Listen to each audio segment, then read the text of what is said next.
I see my brother, Jay Shetty, in the house. Okay. All right, guys, take your seats. This is about to be a nice little bants with my boy. What's up, my dude? What's going on, bro? Brother. Good to see you, man. How you doing?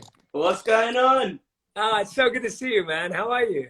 Bro, weren't you just in Barnes & Noble sort of signing books just like 5 minutes ago? Yesterday. No, that was yesterday. It was yesterday. Oh, okay. Yeah, it probably came up again. Yeah, no, that was yesterday. So how's it going, bro? How's the book tour? It's been amazing, man. It's been incredible. It's different, right? Like, I can't tour, so I'm trying to find... Yeah, exactly. Yeah. I'm trying to find like new innovative ways of doing stuff. So yesterday I went and signed 200 books. Wow. and people can't come in because I can't meet people. Like, I can't do meet and greets. Oh, so that's right. So we did a call, basically a call in, and 200 people called up Barnes & Noble so they couldn't keep up with it. Mate, and it was amazing, but it's such a good feeling, man, to get everyone a signed book. But yeah, how are you, bro? Listen, congrats, first of all. #1 New York Times bestseller. Bro, thank you, man. You're like the author version of me, of what I did. You know what I mean? I think it's cooler to be a singer, so I think you get the cool factor. I just pretend to. No, bro. Listen, it's amazing, man. We for those people who didn't get to check out podcast. First of all, I just want to say thank you for doing the podcast. For the people who listened to it so far, it's been the most highly received. Like, you know, like I was saying earlier, when your parents call you and you're like, okay, but very good. Now I support this. Podcast, where is this? But now they get it. But they, like my whole family, all my friends and family, they really enjoyed it. So I don't want to talk too much because I know you don't have much time. So I want to get info from you for the people who, first of all, why should they listen to wellness podcasts like the ones that we did? Why? So first of all, anyone who's joined in from my side, make sure you go and subscribe to Basement Banter, which is Jay Sean's podcast. I was on it literally last week, right? It was last week we went on? Yeah, last week. And it was awesome because we grew up in the same sort of time and area and era of life. And so you're hearing about wellness from two people who probably would never have saw themselves get into wellness. True. So, you know, I never saw myself getting into wellness. I thought I was way too cool for anything to do with this kind of stuff. Right. And Jay was actually cool. So you know, it's kind of like you're hearing about wellness. So wellness podcasts, first of all, are really important because I feel right now our mind is just overwhelmed with noise. Yeah, man. And I read a study that said that humans experience more trauma in 24 hours today than we did in our whole lifetime 25 years ago. Jeez. And so the amount of like negative news, notifications, media, all that stuff. Yeah, man. And I'm like, we are actually exposing ourselves to more pain than we need to. Yeah. And so when you listen to a wellness podcast, you probably laugh. You might cry in a good way. You get to have a moment of stillness. So there are so many good reasons, but the #1 reason is to get away from the noise and the negativity that's out there. And learn how to do that, because I think right? I think, you know, one of the things that really was a fascinating part of our podcast for me was, as much as I read a lot of these books and as much as learn this thing as I think I am, taking it from somebody who's actually been there, done it, studied how to do it, the techniques. So for people like nowadays, like you said, we're really stressed out. A lot of people are stressed out, anxious. And also sometimes they don't want to admit it, do they? Because on social media, oh, heaven forbid we show that we're struggling. Let's just show how amazing we're doing. But most people are secretly hurting. Yeah. So what advice would you give? Let's say, just give me, say, 2 things on a daily basis. Let's say if you struggle from anxiety or depression or whatever, and you need 2 tools on a daily to try to keep that in check, what would you say? So the first thing I'd say is replace looking at your phone first thing in the morning and replace it with reading a quote you love, a paragraph from a book you love, a prayer you love, whatever it is. Like, replace the first thing you see, because if you're already anxious and then you pick up your phone in the morning, you're creating more anxiety. So the first quick tool is literally, I have like some of my favorite quotes and I just write them down and I stick them on a post-it next to my bed. And then for that week, I just wake up to that message. So if you see a message or you hear a message that you like, just write it down. Write it in your own handwriting too and stick it up next to your bed. Interesting. Yeah, if you write it down, it's going to be so much more meaningful to you. Don't type it out. Don't print it out. Write it in your handwriting and stick it on your ceiling or on your bedside table, whatever it is. It will change it. And one of my favorite ones that I've always written is, I'm exactly where I need to be. So that's an affirmation. It's an affirmation that I love because I always feel like you wake up feeling like you're behind or you're late or you're like, oh no, I messed up. And then you read it and you go, I'm exactly where I need to be. And you're like, oh, okay, let me just take a moment to accept that. So that one works really well for me. Okay. And a second tool I'd say is spend some time just being really observant of things around you. So there's a great technique that we were trained in as monks for grounding, but psychologists and therapists recommend it. It's called the 5-4-3-2-1 method. Okay. So when you walk into a room, look around at what are the 5 things you can see, 4 things you can touch and actually touch them, 3 things that you can hear, 2 things that you can smell, and 1 thing that you can taste. And when you do that, you get so present and grounded that you get out of your head, basically. So many of us are in our heads with anxiety. When you go, okay, I see the trees, I see the sky, I see the ceiling. Oh, okay, everything's all right. Like that's more steady. I love that. That's really, actually, that's what, so you're saying if you find yourself in a moment of panic or just like, even like for me, what really works is like a walking meditation. Like I go out for a walk every day for an hour and a half. That. Every day for an hour and a half, and I walk amongst nature. I don't walk on like the roads where there's houses and stuff. I try to find as much greenery as I can to be literally grounded, right? And and I do, like, I find it really helps. Okay, bro, that's.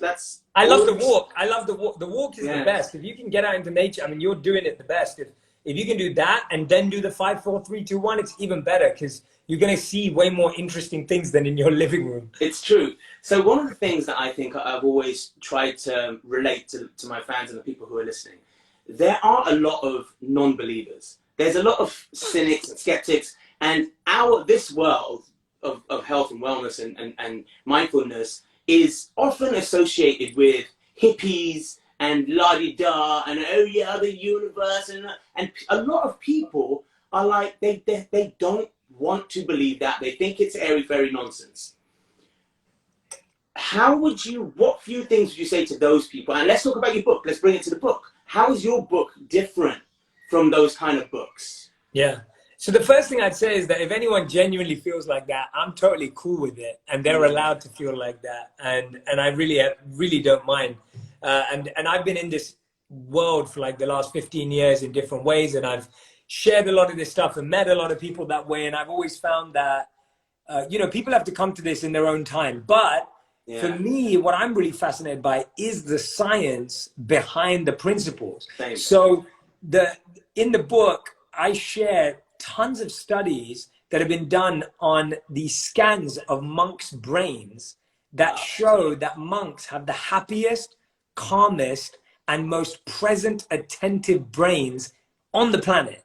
So categorically, they've done brain scans on Matthew Ricard, who's a monk who's known as the world's happiest man. They've done 20 other people. And so it's like, if you're looking at monks' brain scans and they're more focused, they've got higher gamma waves, you start realizing that this isn't just some fad or something. This is like scientists who are not believers or non-believers, who are literally testing and going, well, this works, this makes sense. So in the book, I don't just share stories that are inspiring and motivating, but I share the science behind why this principle works. Even gratitude. Like gratitude is scientifically proven to boost your mood, to improve your immunity. Being in nature is shown to scientifically to improve how you feel. So it's no question that you feel better when you go outdoors. And so for me, it's like, I've tried to put those two together because I'm also someone who loves science and I love seeing how the science proves the wisdom's true. So let's say you wake up in the morning and you don't have the luxury of not checking your phone first thing. Let's say you work in business or in something, I don't know, you're a lawyer and it's immediate, it's right there. Things need attending to. It happened to me the other day. I woke up and because of the time zones, I'm doing some stuff out in India and they're going to sleep, I'm waking up. So I woke up, and the first thing I did, and immediately I was just like, and I just got so immediately anxious because I was like, there's too much stuff to deal with right now, and I just woke up. And even Ava was like, Dad, you seem a little stressed. I'm like, it's not stress. I've got to do a few things, and I should have done some of them. Yes. So let's say you don't have that luxury, and let's say a lot of people go, oh, I can't find time. How do you squeeze in? Like, you're very busy right now. How do you squeeze? Is there a 5-minute thing you can do? Is there a, Yeah, so my most go-to thing is breathing, and you can do that anytime, anywhere for just 30 seconds. So the breathing practice for stress and anxiety is breathe in for 4 and out for more than 4. And so if I find myself just reeling, or I'm starting to get anxious or stressed, I'll just take a moment and I'll just breathe in for 4 and out for more than 4. And the good thing about that is you don't need time. You just do it in your gaps. So you just do that I'll literally do it when I'll send an email, and then I'll pause and just breathe. Really? Or I'll do it just before I send an email, so it makes me just be more conscious about the words I'm typing. You can do it in between a text. I do it in the back of Ubers, and if wherever I'm traveling, like I'll do it just before I go on stage. This is just one of those things that you can do anywhere and everywhere.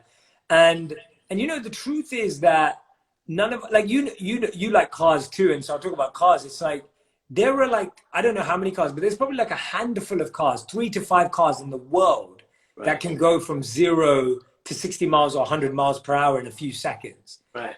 And when you pick up your phone in the morning, that's what you're trying to do to your brain. Your brain's on 0, and you're trying to go, like you're literally trying to go to like 100 miles per hour. And your brain's not that, your brain's not a V12 engine. Like, it's just not a V8, like it's not that. And it needs training. And so letting your brain warm up and put the gas accelerator down slowly, you're actually going to find that you can be at optimal performance for longer than when you go, like, you put the gas down and you're at that top 100 miles per hour for like 10 minutes and then you're exhausted. Right. And I know you've got to shoot off soon, but I just want to give them as many. Oh yeah, go for it, man. Yeah. But so let's talk about the fact that social media, like a lot of people, I talked about it the other day, Social Dilemma. We watched it. A lot of people like yourself have made a great business from social media. And I know a lot of my friends now are trying to make businesses from social media. So they have no option but to see how their post is doing sometimes. And there's other people who just do it because it's for fun and whatever. But like TikTok is super weird. Dude, listen, so I just got onto it and I'm starting to really bubble now because like it's starting to. But what I realized, I loved your post. I saw it the other day. I think I sent it to you. Yeah, that was so good. It was Indian, yeah. Yeah, it was so good. It was so good. I sent it to everyone. But I guess what I'm trying to say is that because TikTok has made pretty much everyone famous. Like there's people who have more followers than me, and they're just some auntie in Michigan. But a lot of people, right? So these people are now starting to look at their comments and read everything, and sometimes it can really be hurtful. How do you remove yourself from that? How do you protect yourself from the noise of other people so that you can keep yourself in a state of happiness? Are there some quick go-tos? The first thing you have to say is, are you doing something on social media that makes you happy about yourself, for yourself? So when someone posts their first post, they're never going to get millions of likes or millions of followers or millions of comments on their first post. And you probably won't get it for your first 100 posts, maybe even more. But the point is, are you putting out stuff that actually makes you happy, or are you putting it out because you need that comment to make you feel happy? So that's the first thing. The second thing is, you're going to get comments and criticism and feedback and all this kind of stuff. And the question you have to ask yourself again is this person the right person to receive feedback from? And if they are, let me take the truth in the feedback, but let me not make it personal. So you have to start seeing it as data. So the people that you're saying have turned it into a business or their passion. You have to start seeing it as data and insight, and not seeing it as about you. Yeah, right. Because it's the same as like if you took and this is the other third part. We always take the negative comment more seriously than the positive comments. If there's like 10 people saying, Jay, you look sick today, you'll just be like, oh yeah, I know I look sick today. I know I look sick. And then one person goes, oh mate, that you look ugly today. You look ugly or whatever.